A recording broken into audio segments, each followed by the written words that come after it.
Hello, I'm Charmaine Ward-Millner, Director of Corporate Relations with Georgia Power, and I am excited to be here with you for the National Black MBA Atlanta Chapter Professional Development Symposium, or as it's better known, PDS. During this session, we're going to talk about how to navigate virtual interviewing. So there are two things that I'd like to share in terms of our agenda. First of all, navigating, how to be your best self on video conferences, and then how to dress for the position you want. Once we understand that, we're going to move into the second part, which is telling your story. That's resume preparation, elevator pitches, and interviewing. I'd like to just take a moment and have you sit back and relax and watch this YouTube video on being your best self on video conferences. This will give you 10 tips on how to just excel at any video conference. So take a look. Hi, my name is Charmaine Ward-Millner. I'm a corporate philanthropy executive, certified coach, and super connector. In today's world, we're using video calls more than ever. We're having to transition quickly to better understand the norms of how we engage and communicate in our workplace. As we reimagine how to communicate now and in the future, utilizing video calls, I have 10 simple tips that I want to share with you so that you can be your best self on the video call. Lighting. Lighting is everything. We want to make sure that we're in the best possible light on our video calls. And it's easy. Just pick up your phone, press the camera button, and then make sure that the phone is in selfie mode. You want to take your phone with the camera on, and of course it's in selfie mode, and walk around your space. You want to stay away from lights that are above your head or coming from the sides because they'll cast bad shadows. You also want to avoid light from behind you because they'll wash you out. Be aware of other devices or screens in front of you or on the side of you because they could be adding way too much light. Also, make sure that if you're outside that the sun is in front of you and not behind you. The best lighting is natural lighting. If you can sit facing a window, that's perfect. But if you can't, simply put a table lamp in front of you for great results. Background. Very important but often overlooked part of a video call is the background. Remember, avoid books, artwork, or pictures that might be distracting or even offensive.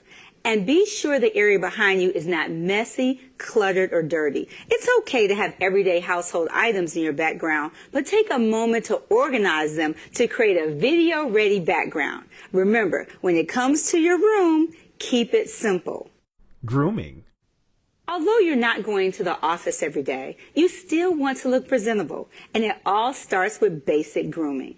You may not be taking a shower, but make sure you wash your face, style your hair, and if you wear makeup, apply some natural makeup. You want to show up on the video call the same as you would for casual Friday in the office. Clothing. The perfect video outfit starts from the waist up. For men, avoid older, dingy t-shirts, tank tops, or shirts with graphic or offensive language.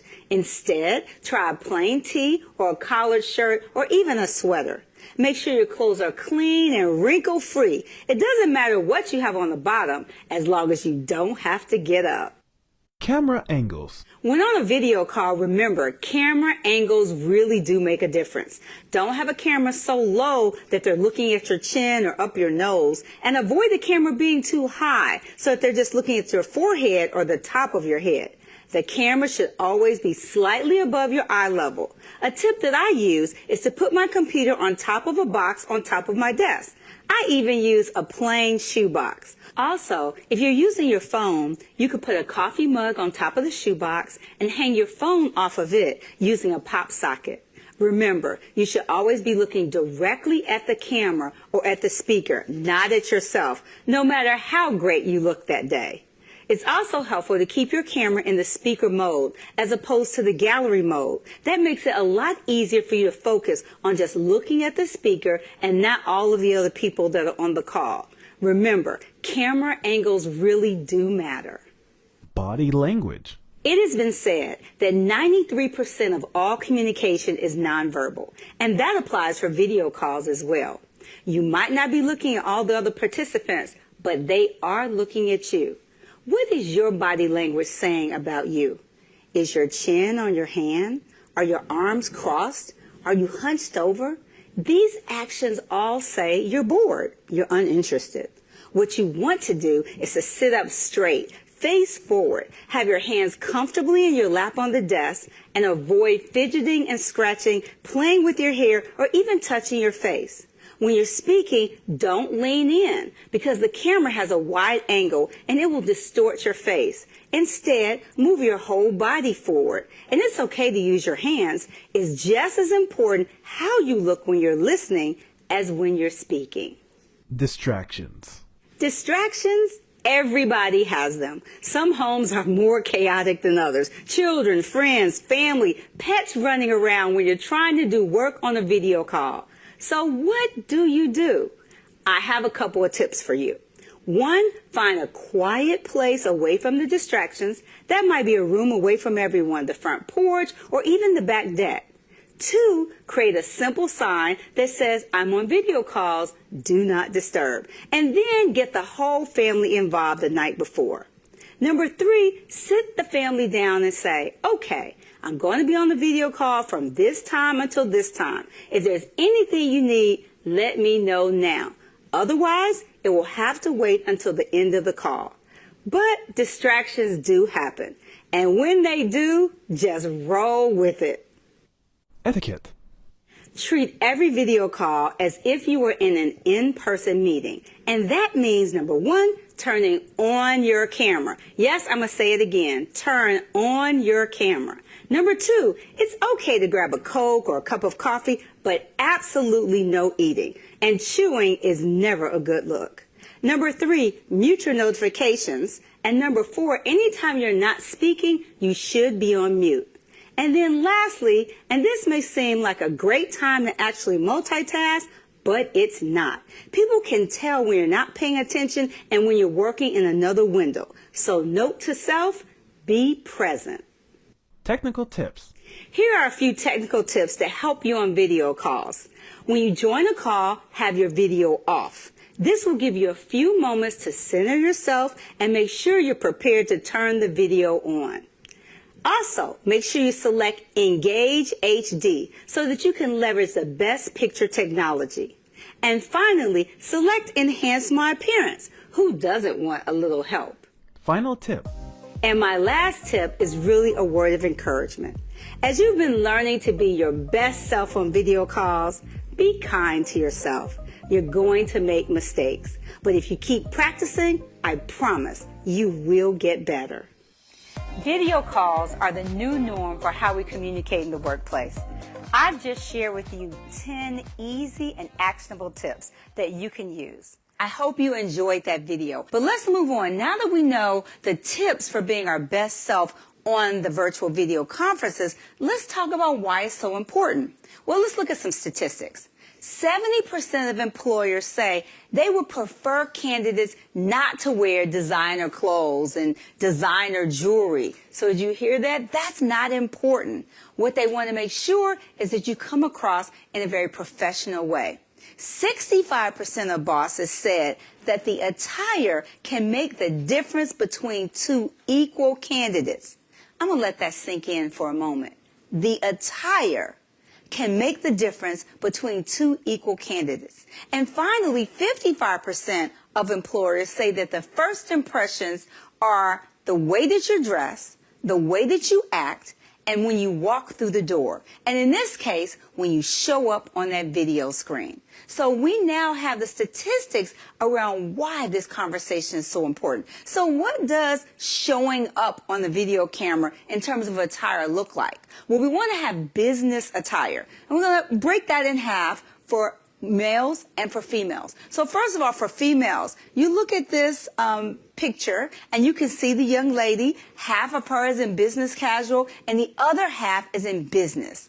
Business means either wearing a pantsuit, a skirt suit, or a business dress. You want to have small jewelry, if that's earrings or a small necklace. You also want to have on some sensible shoes if you were in person. Obviously, we're on a video conference, so they can't see that. The one thing I would recommend, although they can't see what is at the bottom, I would recommend you go ahead and put the entire suit on. You wouldn't want to have any accidents where you shifted a certain way or you got up and they maybe saw a part of your outfit that you didn't want them to see. We've all seen some of those videos, right, out there on social media.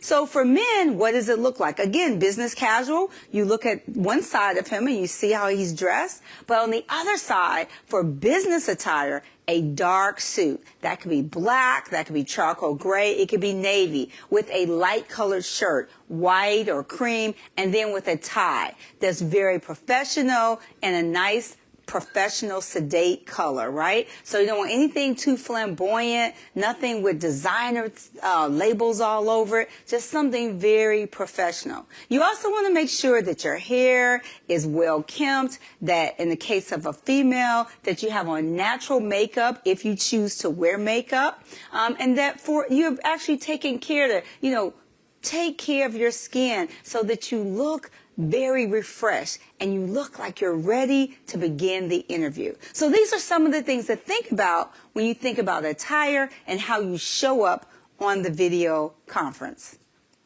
So now, we know the 10 tips for how to show up our best selves. We also know what the attire is that we should be thinking about. Now that we're on the video conference, what do we say? Well, the next step is all about telling your story. And everyone has a story to tell. It's just a matter of how you tell it. So what does that include? So first of all, your resume. That's the first thing that you have about telling your story. Now, I know this slide is a little busy, but I want to make sure that you know all the different things that you need to think about on your resume.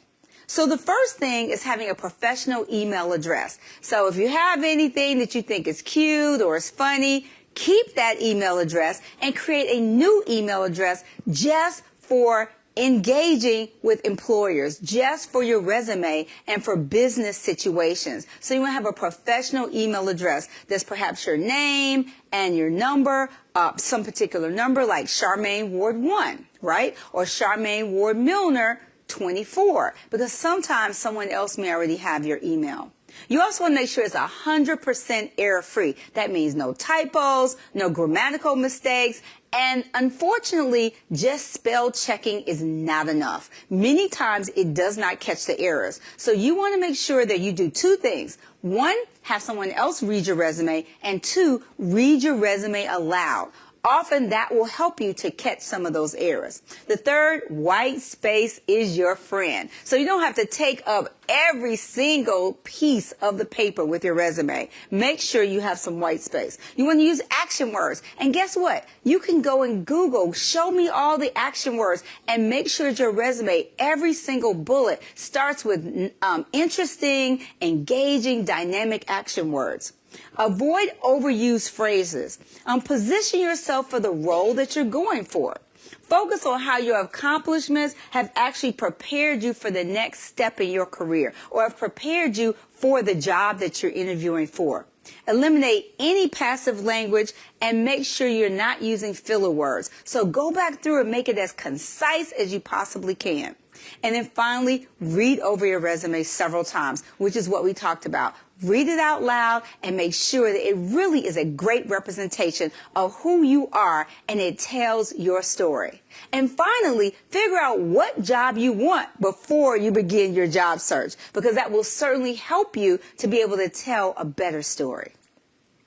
The next thing is that you want to understand what are some of the core competencies that employers look for when they're thinking about high-performing candidates, and make sure that you speak to some of those competencies in your resume and in your elevator pitch, which we're going to talk about. So these are just some of the 10 competencies that we have found set high-performing candidates apart from other candidates. So look at your resume and see how do different bullets, how do different phrases align and show how you have these competencies.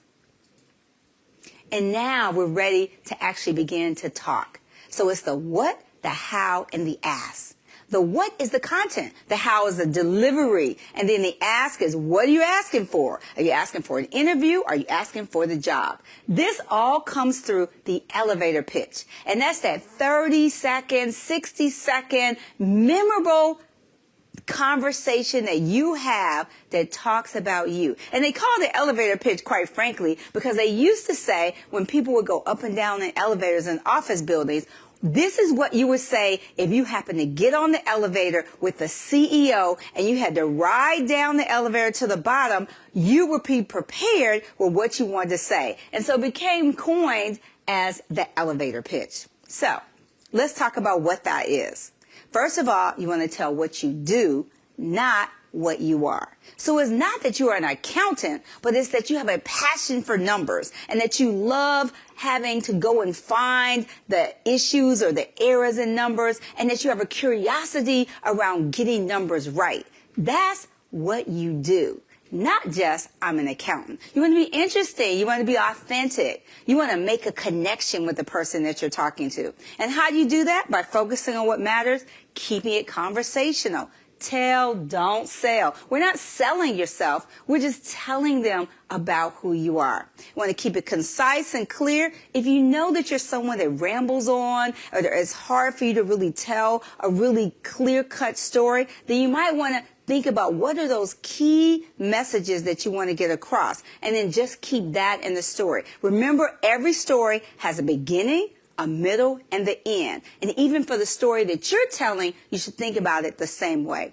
And then you want to make sure that the elevator pitch opens the door to continue the conversation. And that continued conversation may be another video call, it may be an interview, or it may be something else. But you want to make sure that you ask to continue the conversation. Now, the elevator pitch, you want to write it, you want to commit it to memory, and you want to practice, practice, practice, practice.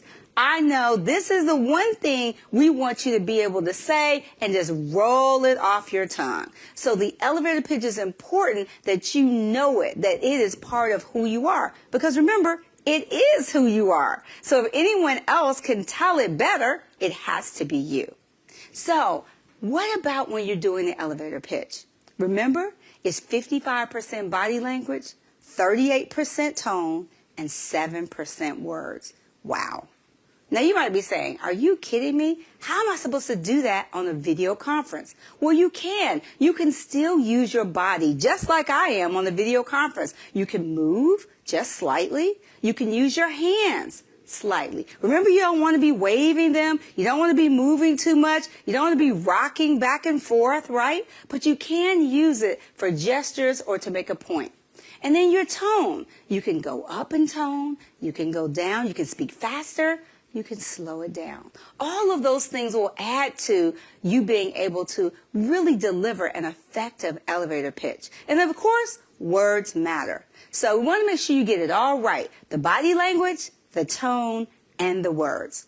Remember, 80% of your success will depend on your opening line. So you got to get it right the first time.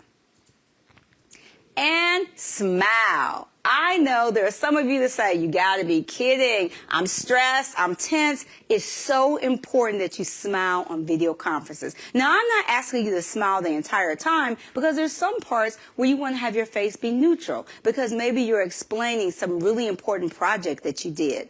But when you can, smile. That helps you to make a connection. And it also, believe it or not, releases some of that stress and tension that you have while you're doing the video conference. Now, what kinds of things should you be asking once you get into this conversational mode, right? You want to be inquisitive and ask questions. You want to choose your words carefully and make sure you don't interrupt the speaker. Give them a moment. Make sure that you're looking for breaks when they stop speaking. And remember to use names as much as possible. The good thing about video conferences is that most of the time the names are right on the screen. So feel comfortable saying, Ann, once you ask them if you can call them Ann, right, or Bob, Bob, so tell me, why is this a great company, right? Or why would this be a good position? Now, those aren't questions. We're going to give you some questions to ask, but you want to make sure that when you can, that you're using their names. And show interest in the current conversation. What I mean by that is be present. Don't be so worried about what the next question is or what your next answer is. You need to be present and in the moment. And then, like we said, ask for the next steps. Now, there are some things that you should avoid. You want to avoid any conversations around religion, spirituality, politics, romance. Leave all that off the table. And we want to ask strong, powerful questions. Who, what, where, why, how. Think of questions that start with those powerful words. Remember, the ability to make small talk can be acquired. So if you're one of those people that says, this is so difficult, it is difficult for some people. For some people, it's just easy to just strike up a conversation with anyone. And often my husband tells me, you know what, do you know everybody? That's because I'm always talking to everybody. But it's just something that comes very naturally. But if it doesn't, it's okay, because it can be learned with practice. And now, as much as I want you to talk during the video conference interview, I also want you to listen. We have 2 ears so that we can listen. One of the most important skills that you can develop is power listening. And that means, again, being present, looking at the person that you're talking to, listening to what they're saying, not thinking about your answer, not thinking about what the next question might be, but what are they asking you, so that you can then answer it appropriately. There are several different interview types that I want you to be aware of. So one is the behavioral or situation interview, where they'll say, give me a situation where you did X. Or there's case interviews, where they will give you a case to read before the interview and actually be prepared to ask questions about that case. Another one is the social interview. Now, we're not having a lot of these now, but before they would actually have an interview over lunch or over breakfast or even over dinner with other people from that company and do kind of a group interview in a social setting. And then the final was a presentation interview, where they will give you a question to answer and then ask you to create a presentation and to deliver that presentation to a panelist of interviewers. So these are all different types of interview. But the important thing, regardless of the interview, is that I want to make sure that you're listening. Too many times I've interviewed candidates and I've asked them a question and they've answered, and I don't know what they were answering, but it was not the question that I gave them. So I want to make sure that you are answering the question that the person is giving you. And now, one of the things I really want you to be prepared for, and that is the questions. Right? So some of the questions that you can go ahead and be prepared for that we know are often asked are the questions you see on the top of the screen. And so, why are you interested in this role? What do you know about our company? What are your biggest weaknesses? What do you consider to be your biggest professional achievement? Tell me about a challenge at work and how you dealt with it. What are you looking for in a new position? And why are you leaving your current role? These are all very common questions. And so what you should do is sit down for each of these questions and write down 2 or 3 bullets which will represent how you will answer the question. Now, I do not want you to commit this to memory, because when you answer the questions, I want it to be very natural and very authentic. And if you create 2 or 3 bullets for each one, that'll be a lot easier for you to remember just those bullets. But how you actually tell the story around those bullets will come across honest and authentic, which is what we want. Now, there are lots of other questions that you might get, and so I would also, through your own experience, write down some other questions and what your 2 or 3 bullet answers would be for those. But we know that these are some of the most common, and you absolutely should be prepared to answer them. And so now, once you've answered the questions, there's always that part in the interview where they say, what questions do you have for us? And typically, that's when we have the big silence in the room. We do not want silence. You should have 2 or 3 very thoughtful questions that you have prepared for the people that are interviewing you. So let's look at what some of those could be. So first of all, tell me, what does a typical day in the life of this role look like? What are the company's key revenue milestones for this year? How would you describe the ideal candidate for this position? Where does this role sit in the organization, and what other groups might I be working with? Can you walk me through the next steps of your hiring process? These were all great questions.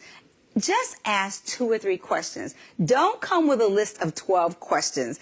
You don't want to do that, but you do want to have 2 or 3 interesting and powerful questions, and these are some that you might use. Again, you want to avoid memorizing each response, and it goes back to being prepared. And the way to be prepared, practice, practice, practice, right? One of the things that you might do, just a little tip, is to take some of those bullets that we talked about and how you're going to answer these questions, put them on stickies and put them around your computer monitor. That way, when they ask you that question, you'll see it and you'll see those two bullets, and it will jar your memory around what you want to answer. Now, of course, don't put so many stickies that you get confused. You have to do it in some type of very intentional way. But I have found that to be a really good tip for some people. Now, we've talked about how to show up your best self. We've talked about how to tell your story. But it's important how you come across, and that is self-awareness. So before you ever get on the video conference call, you want to understand, what do others see when they see you on that camera? What do others hear when they hear your voice? And here you begin to tell your story. What do others feel when you talk to them about what you want to do, about your passion, about your experiences, about your education? And the way to get this is to really do it with some of your mentors, do it with some of your friends, even with your spouse or your significant other. And ask them, how are you coming across? You can set up a sample Zoom call with your spouse or with one of your friends and actually practice with them so that they can see how you come across, so they can hear how you come across and how you make them feel. You want to make sure that you are able to make a connection and that you can see what other people see. This is one of my favorite visuals. So are you a kitten, but everybody sees you as a lion? Or are you a kitten and they see a kitten? So you want to make sure that you're self-aware. So we've talked about a lot. I hope that this has been not just educational, but informative and interesting. Now, the thing about most of these webinars, it is information you already know. But we want to do is just want to remind you of it, give you some tips on how maybe to better leverage it so that you can really excel. So what did we cover? We covered navigating, how to be your best self on video conferences. We covered how to dress for the position and how you show up on the camera. And then we went into telling your story, resume preparation, that elevator pitch, and virtual interviewing. So you are well prepared to show up well on the camera and to actually do well during that interview and get the job. I want to just show you one of my favorite videos because this is what I want you not to do. So last month, I was in a hotel elevator with, you're never going to believe this, Mary J. Blige. I just wanted to scream. What's the 411 changed my life? I've seen you in concert 5 times. I sing your songs in the shower. I even know your birthday, January 11. Problem was, my mouth didn't work. I know. I love that video. It's like the cat got her tongue, right? But that is not going to happen to you because you are not going to get ready. You're going to stay ready. So when you have that opportunity to give your elevator pitch, when you have the opportunity to get on that virtual call and do that interview, you're going to give it all you have and you're going to be well prepared to make yourself memorable because that's what you want to do. You want to stand out above all the other candidates so that you get the next interview, you get the next job. I have enjoyed being with you for the National Black MBA Atlanta Chapter Professional Development Symposium and sharing with you my tips, techniques, and processes for how to navigate virtual interviewing. You are now equipped with all kinds of information. I hope you got something out of it. And now I know that you can go out there and you can be your best self on virtual interviews and that you can get the interview or get the job. So with that, I just want to make sure that I say thank you. Thank you for being a member of National Black MBA, or thank you if you're not a member, come on and join National Black MBA. Thank you for being a part of PDS. Please stay connected with me All of my Instagram handles are on the screen, and I would love to stay connected with you. So often people call me the Super Connector because I have a newsletter that goes out that talks about all kinds of things that are going on in the community. I would love to share it with you. If you're interested in receiving it, just message me at any one of those social media, especially Instagram is probably the one I spend the most time on, or LinkedIn, and I will add you to our Super Connector list. With that, have a great time navigating virtual interviews. Stay connected with me. And until next time, this is Charmaine Ward-Millner.